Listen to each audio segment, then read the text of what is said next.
The barking dogs were the first sign that Tom had reached the Apache camp. Through the swirling snow, he could see several figures emerging from their warm shelters, wrapped in thick blankets and animal skins. The storm was still raging, but these people were tough. They had survived countless winters in this harsh land. Tom felt the young woman in his arms shift slightly. She was more alert now, warmed by his body heat and the quilt. As they got closer to the camp, she began speaking softly in Apache, probably calling out to let her people know she was safe. Her voice was weak but steady, and Tom was relieved to hear strength returning to it. A man who looked to be in his 50s approached them first. He was tall and dignified, with gray streaking his long black hair and deep lines around his eyes. That spoke of wisdom and experience. Behind him came several other people, men, women, and children, all curious about the strange sight of a white cowboy, bringing one of their own home through a blizzard. Tom carefully helped the young woman down from his horse. Her legs were still shaky from the cold, but she was able to stand with some support. The moment her feet touched the ground, several women rushed forward to help her. They spoke rapidly in Apache, their voices full of concern and relief. One woman who appeared to be about the same age as the rescued girl threw her arms around her, tears streaming down her face. Tom figured this might be a sister or close friend.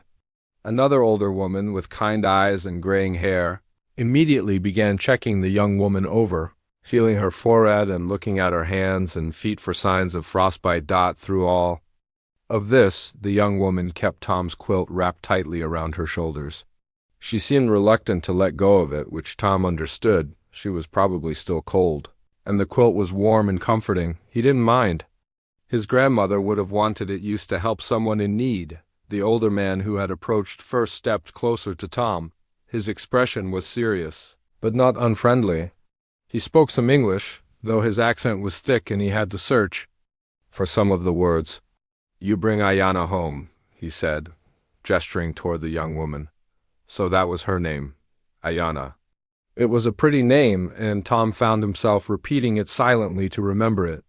"She was freezing by the rocks," Tom explained, pointing in the direction where he had found her. "The storm caught her, I think." The man nodded gravely. "Bad storm, very dangerous. You saved her life." Tom felt embarrassed by the praise. Anyone would have done the same thing, he said, though he wasn't sure that was true. Not everyone would have risked riding into Apache territory during a blizzard. As they talked, Tom became aware that more and more people were gathering around them. What had started as a few curious onlookers had grown into a crowd of maybe 30 people. Men, women, children, and elderly folks had all come out despite the weather to see what was happening. But something felt odd about the way they were looking at him and Ayana. There was a lot of whispering, and Tom caught several people pointing at the quilt that still covered her shoulders. The expressions on their faces weren't angry or suspicious. They seemed more surprised, maybe even excited. An elderly woman with silver hair and a face full of wrinkles approached the group. She walked slowly but with authority, and Tom could tell immediately that she was someone important in the community. When she spoke, everyone else fell silent and listened respectfully. She looked at Ayana, then at Tom, then at the quilt. She said something in Apache that made several people gasp. Then she walked closer to Tom and studied his face carefully, as if she was trying to figure out what kind of man he was. The older man who spoke English, Tom later learned his name, was Chief Nalnish, began talking quietly with the elderly woman. Their conversation was intense, with lots of gestures toward Tom, Ayana, and especially the quilt. Other tribal members joined in, and soon there was a full discussion happening in rapid Apache. Tom stood there feeling increasingly awkward. He couldn't understand what they were saying, but it was obviously about him. Ayana looked uncomfortable too, though she seemed to understand exactly what was being discussed. Her cheeks, which had been pale from cold just minutes before, were now red with what looked like embarrassment. The discussion went on for several more minutes. Tom noticed that the group seemed to be divided. Some people looked pleased and excited, while others seemed concerned or confused. A few of the younger men were frowning and casting suspicious looks in Tom's direction. Finally, Chief Nalnish turned back to Tom. His expression was very serious now, and Tom's stomach started to knot up. Maybe bringing Ayana home had somehow caused a problem? Maybe he had accidentally broken some rule or custom that he didn't know about. "You are a good man," the chief said slowly. "You saved granddaughter when she could die. We are grateful." Tom felt some relief, but the chief's expression suggested there was more to come. "But," the chief continued, and Tom's heart sank, "there is something you not understand. Something important." The chief looked around at his people, then back at Tom. "In our way, our tradition, when man puts his blanket on unmarried woman, it means something special." Tom's confusion must have shown on his face, because the chief paused and seemed to be searching for the right English words. "Your blanket," the chief said, pointing at the quilt around Ayana's shoulders. "You put on Ayana, she accept. Her. Family see, this is our way of ... Doddridge asking." The words hit Tom like a physical blow. Marriage asking. Marriage proposal? He stared at the chief, then at Ayana, then at the quilt that had seemed like such a simple act of kindness just an hour ago. "Marriage?" Tom's voice came out as barely a whisper. Several people in the crowd nodded. The elderly woman said something in Apache that sounded approving. Some of the younger people were smiling now, as if they found the whole situation amusing. Ayana looked like she wanted to disappear into the ground. She kept the quilt wrapped around herself, but Tom could see her hands trembling, and not from cold this time. "I didn't know," Tom said, his voice getting stronger. "I was just trying to help her. I didn't mean ... Chief Nalnish held up his hand. "We know, you not know our ways, but blanket is on her. Family see, spirits see." This is not simple thing to undo. Tom's mind was racing.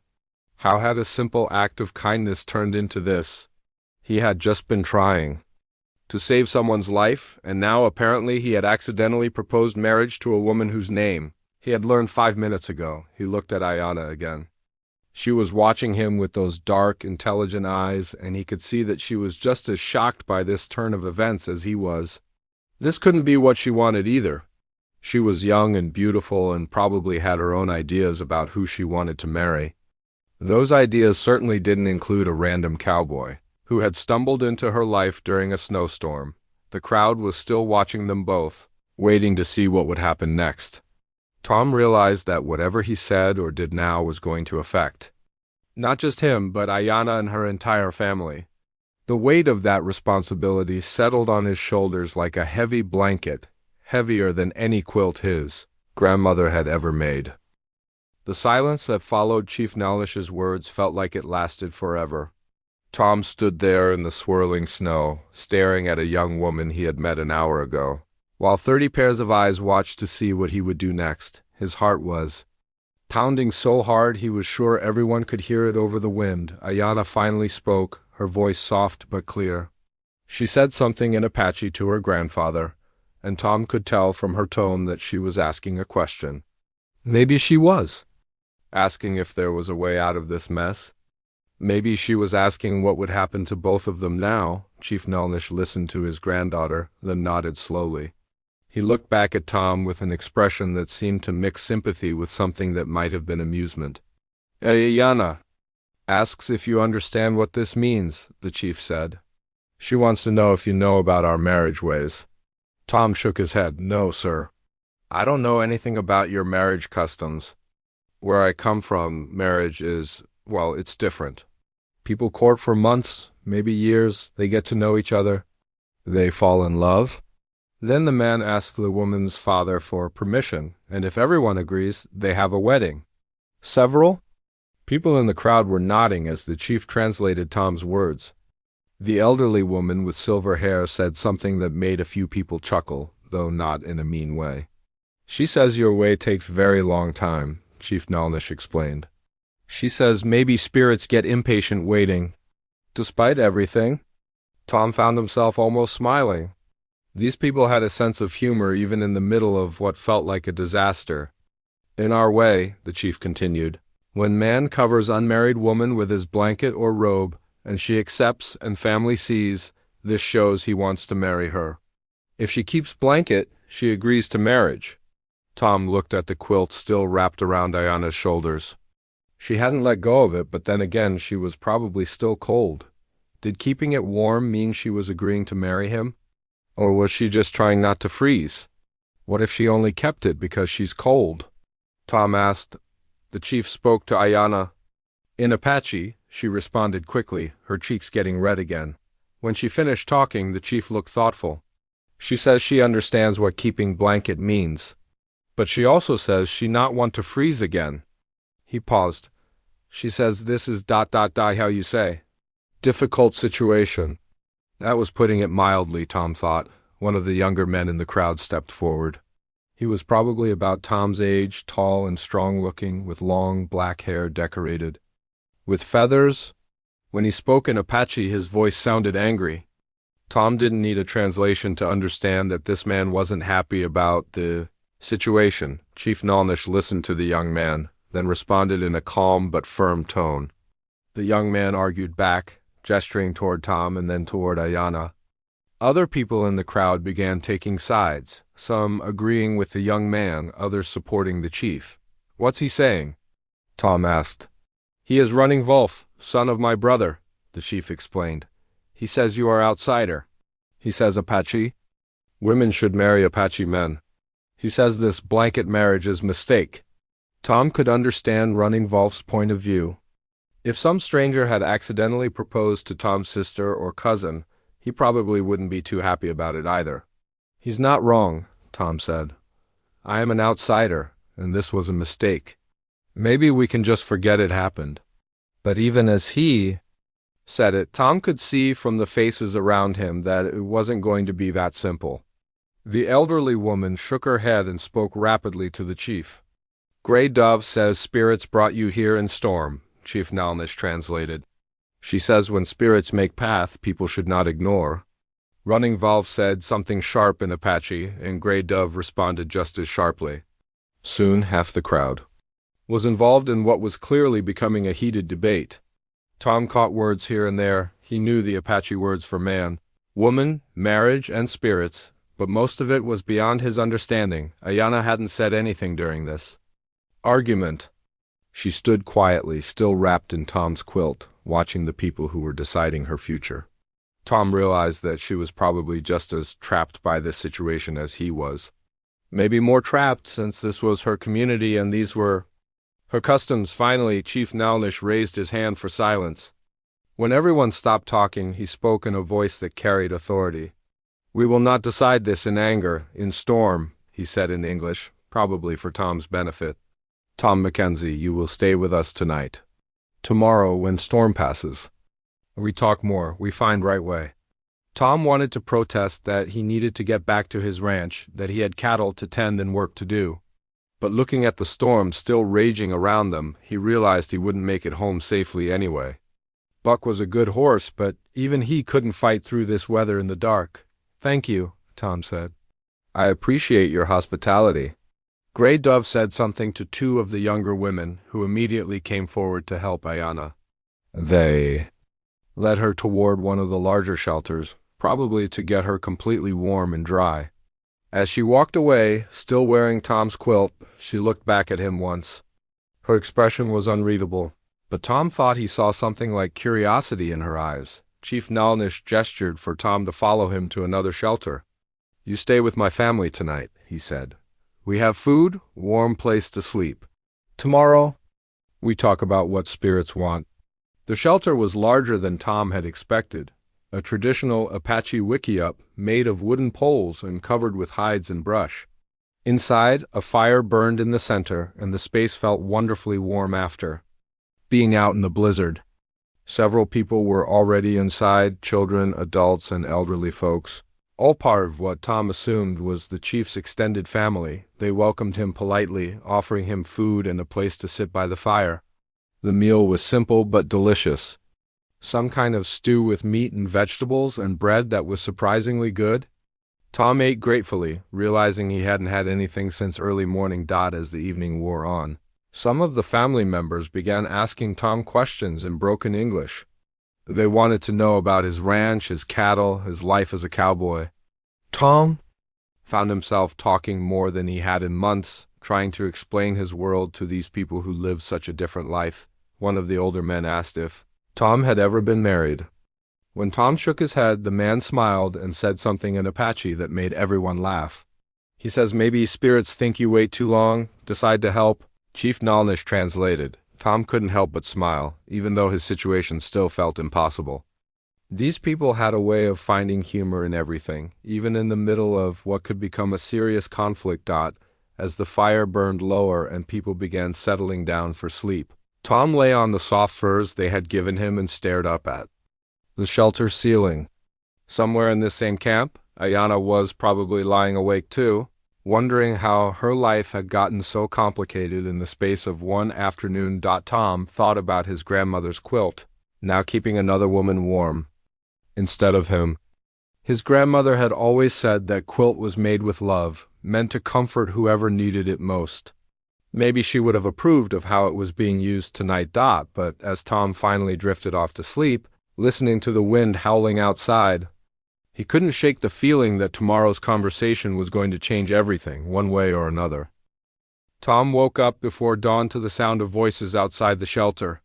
The storm had finally passed, leaving behind a world covered in fresh white snow that sparkled in the early morning light. Through the opening of the wickiup, he could see people already moving around the camp, starting fires and beginning their daily routines. Chief Nalnish was sitting by the fire, drinking something hot from a wooden cup. He looked like he had been awake for hours, maybe thinking about the difficult conversation that lay ahead. "Good morning," Tom said, sitting up and stretching muscles that were sore from sleeping on the ground. "Morning comes with clear sky," the chief replied, handing Tom a cup of what turned out to be a bitter but warming tea made from local herbs. "Good sign from spirits, maybe." Tom sipped the tea and looked around the camp. Everything looked different in the daylight. The shelters were arranged in a rough circle, with paths between them that were now covered in snow. Children were already outside playing, their laughter mixing with the sounds of adults going about their morning work. "Where is Ayana?" Tom asked, trying to sound casual. "She helps women prepare food for council meeting," Chief Nalnish said. "Today, elders will decide what is right thing to do." Tom's stomach tightened. A formal council meeting sounded serious, much more serious than he had hoped. "Will I be able to speak for myself?" "Yes. You will tell council what you think. Ayana will speak too. Then elders will decide." About an hour later, Tom found himself sitting in a circle with 8 of the tribal elders, including Chief Nalnish and Grey Dove. Ayana sat across from him, no longer wearing his quilt but dressed in a beautiful traditional dress with intricate beadwork. She looked composed, but Tom could see tension in the way she held her shoulders. Running Wolf was there too, along with several other younger men who Tom assumed were also opposed to the marriage. They sat with their arms crossed, clearly not happy about having to discuss this situation at all. Chief Nalnish spoke first, explaining what had happened the day before. Even though Tom couldn't understand the Apache words, he could follow the story from the gestures and the occasional English word that got mixed in. When the chief finished, one of the other elders, an ancient man with deeply lined skin and wise eyes, asked a question. "He wants to know if you meant to ask for marriage," Chief Nalnish translated. "No," Tom said clearly. "I had no idea about your customs. I was just trying to help someone who was freezing. If I had known what it meant, I would have." He stopped, not sure how to finish that sentence. The elder nodded and asked another question through the chief. "He asks what you would have done different if you knew." Tom thought about that. "I still would have helped her," he said finally. "I couldn't have left her there to freeze. But maybe I would have used my coat instead of the quilt or found some other way." When this was translated, several elders nodded approvingly. Grey Dove said something that sounded positive. "She says your heart was good, even if your knowledge was lacking." Chief Nalnish explained. Running Wolf spoke up then, his voice sharp with anger. He talked for several minutes, gesturing toward Tom and then toward Ayana. Tom didn't need a translation to understand that Running Wolf was arguing against the marriage. When Running Wolf finished, Chief Nalnish looked uncomfortable. "He says many things. He says you are outsider who does not understand our ways." He says Ayana should marry Apache man who knows her people, her customs. He says he wants to marry her himself. Tom felt a jolt of something that might have been jealousy, which surprised him. He barely knew Ayana, so why should he care if another man wanted to marry her? Ayana's cheeks turned red at Running Wolf's words, but she lifted her chin and spoke directly to him in Apache. Her voice was firm, and whatever she said made Running Wolf's face darken with anger. What did she say? Tom asked. Chief Nalnish seemed reluctant to translate, but finally did. She says she has not agreed to marry Running Wolf. She says her heart chooses her husband, not her cousin's wishes. The council continued for hours. Each elder had questions, and Tom found himself explaining his life, his ranch, his intentions, his character. They wanted to know if he had ever been cruel to women, if he drank too much, if he was honest in his business dealings. They asked about his family, his beliefs, his plans for the future. Ayana was questioned too, though Tom couldn't understand most of what was said. He could tell from her tone and body language that she was being respectful but firm in her answers. Once, when Grey Dove asked her something, Ayana looked directly at Tom for a long moment before answering. What did Grey Dove ask her? Tom asked during a brief pause. She asked if Ayana finds you acceptable as man, Chief Nalnish said carefully. What did Ayana say? She said you risked your life to save hers. She said you have kind eyes and gentle hands. She said you could have left her to die, but you did not. Tom felt warmth spread through his chest at these words. Even though he knew Ayana was probably just being polite. As the day wore on, the debate grew more intense. Some elders seemed to support the marriage, arguing that the spirits had clearly brought Tom and Ayana together for a reason. Others agreed with Running Wolf that it was wrong for an Apache woman to marry outside the tribe. Finally, as the sun was beginning to set, Chief Nalnish called for quiet. He looked tired from the long day of discussion. Council cannot decide, he said to Tom and Ayana. Half-say marriage must happen because blanket was given and accepted in proper way. Half-say marriage should not happen because you are not Apache, because it was mistake. Tom's heart sank. If the council couldn't decide, what happened next? So we give choice to you, Chief Nalnish continued. Tom Mackenzie, you can leave, go back to your ranch. Pretend this never happened. No one will blame you, or, he paused. Or you can choose to honor Apache way. You can marry Ayana, become part of our people. Tom stared at him. And Ayana? Does she get to choose too? Yes. She can refuse marriage, even if you accept. She can say blanket giving was mistake, ask spirits to forgive, or she can accept you as husband. The weight of the decision pressed down on Tom's shoulders. He looked at Ayana, who was watching him with those dark, intelligent eyes. In the space of 2 days, she had gone from being a complete stranger to someone whose life was tangled up with his in ways he never could have imagined. How long do we have to decide? Tom asked. Until sun comes again, Chief Nalnish said. Tomorrow morning, you both will speak your choice. As the council broke up, Tom walked slowly back to the shelter where he had spent the night. His mind was spinning with everything he had learned, everything he had to consider. Marriage, too. A woman he barely knew, in a culture he didn't understand, in a situation that no one had planned or wanted. But as he thought about Ayana's courage during the long day of questioning, about the way she had looked at him when she talked about his kindness, about the strength and grace she had shown throughout this impossible situation, Tom realized that maybe, just maybe, the spirits the Apache talked about had known exactly what they were doing when they brought them together in that blizzard. The question was, did he have the courage to trust them? Tom couldn't sleep that night. He lay on the soft furs, staring up at the shelter's ceiling, listening to the gentle breathing of Chief Nalnish's family around him. Every time he closed his eyes, he saw Ayana's face, the way she had looked at him during the council meeting, the strength in her voice when she spoke to Running Wolf, the kindness in her eyes when she talked about his rescue of her. He thought about his life back at the ranch. It was a good life, but a lonely one. He had his cattle, his land, his work, but no one to share it with. No one to talk to at the end of a long day. No one to care if he came home safe from checking on the animals during a storm, most nights. That solitude didn't bother him. But lying here in this shelter, surrounded by the warmth of family, Tom realized how empty his house felt when he was alone in it. Just before dawn, he heard soft footsteps outside. Through a gap in the shelter wall, he could see a figure walking slowly through the camp. It was Ayana, wrapped in a thick blanket. Moving toward the edge of the camp where a small stream ran through the trees, Tom pulled on his boots and coat and quietly followed her. He found her sitting on a fallen log beside the stream, looking out at the mountains that rose up beyond the valley. The early morning light made the snow-covered peaks glow pink and gold. "Couldn't sleep either?" Tom asked softly, not wanting to startle her. She turned to look at him, and he was surprised to see that she had been crying. Not sobbing, but quiet tears that had left tracks on her cheeks in the cold air. "This is hard choice," she said in careful English. Her accent was thick, but her words were clear. Tom realized she understood and spoke more English than she had let on during the council meeting. "You speak English well," he said, sitting down on the log beside her, careful to leave space between them. "Mission school," she explained.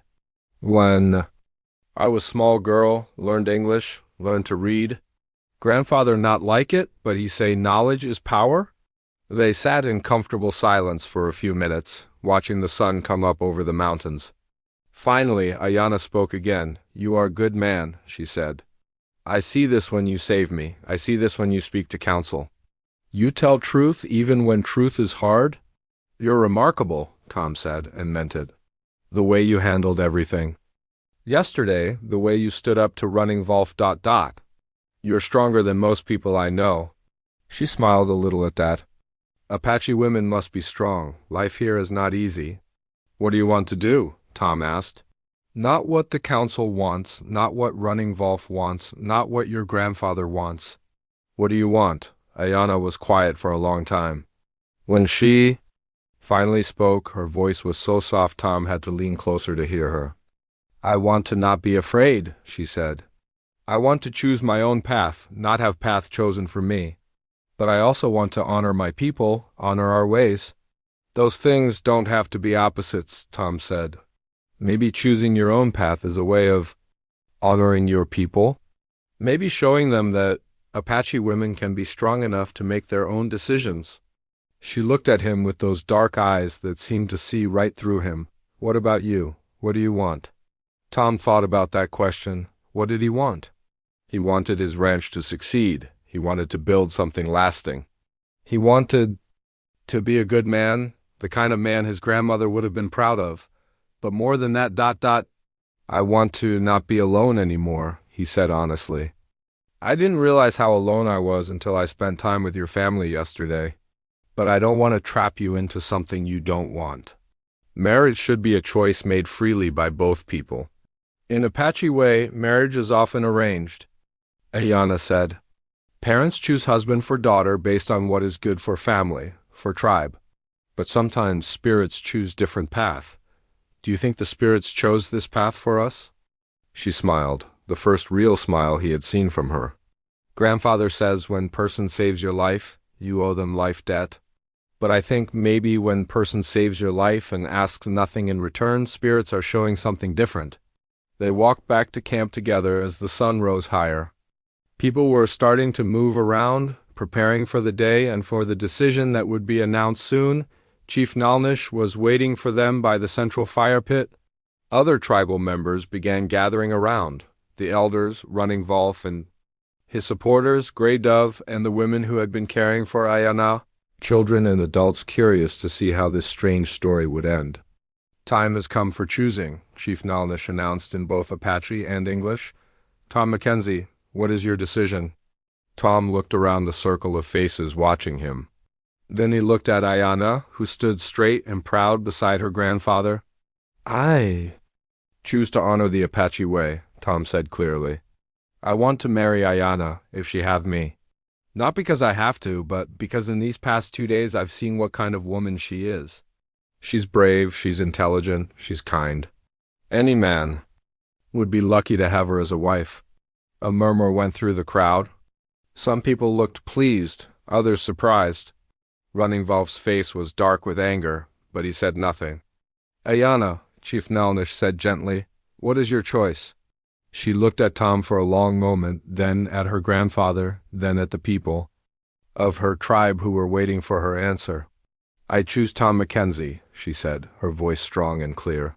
He saved my life when he could have ignored me. He spoke truth to counsel when he could have lied. He gives me choice when he could have demanded. This is good man. This is man I want as husband. The crowd erupted in voices, some cheering, some arguing, some laughing.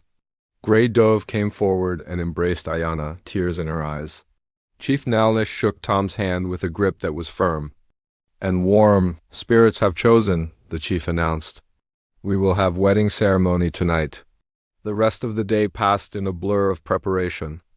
Tom was given traditional Apache wedding clothes, a beautiful shirt, decorated with intricate beadwork and leather pants that fit him surprisingly well. Ayana disappeared with the women to be prepared for the ceremony.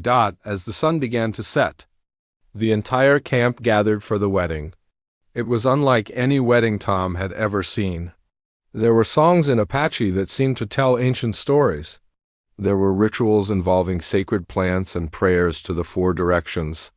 Tom didn't understand most of it, but he could feel the power and meaning behind every gesture. When they placed his grandmother's quilt around both his and Ayana's shoulders, the same quilt that had started this whole adventure, Tom felt his grandmother's presence so strongly it took his breath away. She would have loved this, he thought. She would have loved Ayana. The ceremony ended with Tom and Ayana sharing food from the same bowl and drinking water from the same cup, symbols of the life they would now share together. Later, as the celebration continued around the fire, Tom and Ayana sat together on a blanket watching their people dance and sing. No regrets? Tom asked quietly. Ask me in 50 years, Ayana said with a smile that made his heart skip. They were married by accident, brought together by a blizzard and a misunderstood gesture. But as Tom looked at his new wife, he realized that sometimes the best things in life happen when you weren't looking for them. Sometimes what seemed like a mistake was actually the path you were meant to walk all along, and as the stars came out over the Apache camp, Tom Mackenzie knew that his grandmother's quilt had done exactly what she had made it to do. It had brought love and warmth to someone who needed it most. The sun was just breaking over the hills when Thomas opened his eyes. Like every morning for the past 30 years, he could hear his cattle calling from the pasture. His small wooden house creaked as he sat up on his simple bed. The floorboards were worn smooth from decades of the same routine: wake up, tend the animals, work the land, sleep, and do it all again. Thomas pulled on his work boots. The leather cracked and faded from years of use. His clothes were clean but patched in several places. He didn't mind. These clothes had served him well, and he saw no shame in mending what could still be useful. His mother had taught him that when he was young, back when she was still alive. To see him become the man he was today, walking outside, Thomas breathed in the fresh morning air. His ranch wasn't large by any means, just enough land to keep 20 head of cattle and a small vegetable garden. But it was his, earned through honest work and careful saving. Every fence post had been set by his own hands. Every stone wall had been built during long summer evenings when the work was finally done for the day. The cattle knew his voice and came when he called. Thomas smiled as they gathered around him, their warm breath creating small clouds in the cool morning air. He knew each one by sight: the brown cow with the white patch who always pushed to the front, the black bull who stood protectively near the smaller animals, the young calf who still stayed close to its mother after feeding the animals. Thomas loaded his wagon with vegetables from his garden.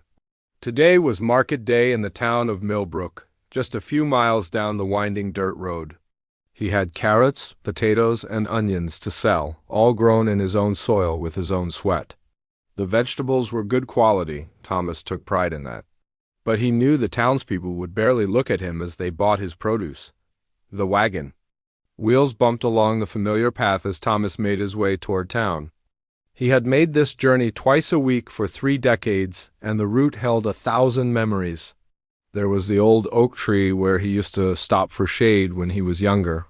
There was the creek where his horse liked to drink. There was the hill where he could first see the church spire of Millbrook rising above the houses as he approached the town. Thomas noticed the difference immediately. His simple wooden wagon and plain clothes stood out among the fine carriages and well-dressed people. The merchants wore silk shirts and polished shoes.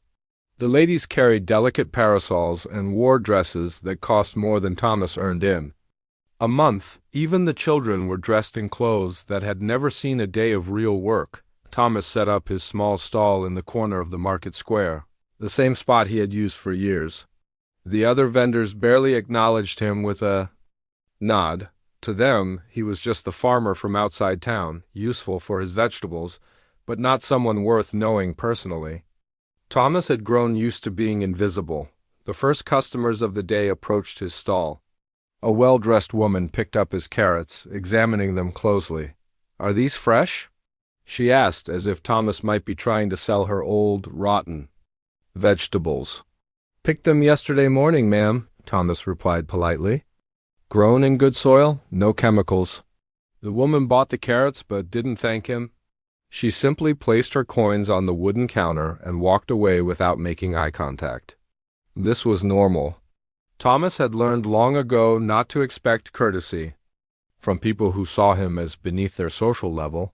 A group of young men from wealthy families gathered near his stall, talking loudly about their plans for the evening. They spoke of fine wines and expensive entertainment, things that were completely foreign to Thomas's simple life. One of them knocked over a basket of his onions while gesturing dramatically. The vegetables rolled across the ground. "Oh, sorry about that," the young man said with a smirk, making no move to help pick them up. His friends laughed as Thomas got on his knees to gather his scattered produce. "Maybe you should keep better control of your vegetables, farmer." Thomas said nothing. He simply picked up each onion, checked it for damage, and placed it back in the basket. Some were bruised now and would be harder to sell. But arguing would only make things worse. These young men had influence in town. Their fathers owned businesses and sat on the town council. Thomas was just a rancher who needed to sell his vegetables to pay his bills. Throughout the day, similar small humiliations continued. People talked over him as if he wasn't there. They questioned the quality of his produce as if he didn't know how to farm properly. They counted their change twice as if they couldn't trust him to do simple math correctly. But Thomas had developed thick skin over the years. He understood that many people judged others by their appearance and social position. His hands were rough and stained from honest work. His face was weathered from years under the sun. His clothes, while clean, were clearly those of a working man. To the townspeople, these things marked him as inferior, someone to be tolerated, but not respected.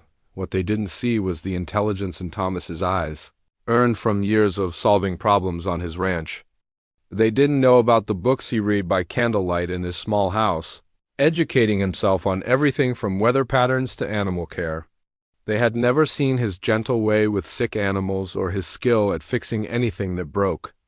They didn't know that he had once helped deliver a neighbor's baby when the doctor couldn't make it. Through a snowstorm dot as the afternoon wore on, Thomas watched the interactions around him. He saw how the wealthy merchants greeted each other with warm handshakes and respectful bows. He observed how the town ladies complimented each other's dresses and jewelry. He noticed how even the shopkeepers became more attentive when well-dressed.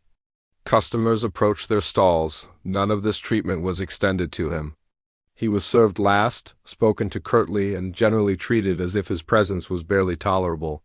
But Thomas had learned to find satisfaction in other things. When a mother with several children bought his vegetables and he could see the relief in her eyes at his fair prices, that meant something. When an elderly man thanked him for always having fresh produce available, that was worth more than the false pleasantries of the wealthy dot. By evening, Thomas had sold most of his vegetables. As he packed up his remaining items, he overheard a conversation at a nearby stall. Two well-dressed men were discussing local affairs, and one mentioned seeing Thomas earlier in the day. "That old rancher still comes to market, I see," one said, with mild disdain.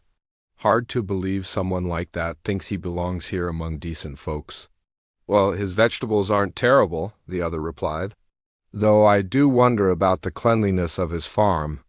People like that don't always maintain proper standards. Thomas kept packing his wagon, pretending not to hear. These men knew nothing about him or his farm, but they felt comfortable making judgments based solely on his appearance. It was the way things had always been, and Thomas had accepted it as part of his life. As he prepared to leave town, Thomas reflected on the day. Tomorrow he would return to his ranch, tend his animals, and work his land. The day after that, he would come back to market and endure the same treatment all over again.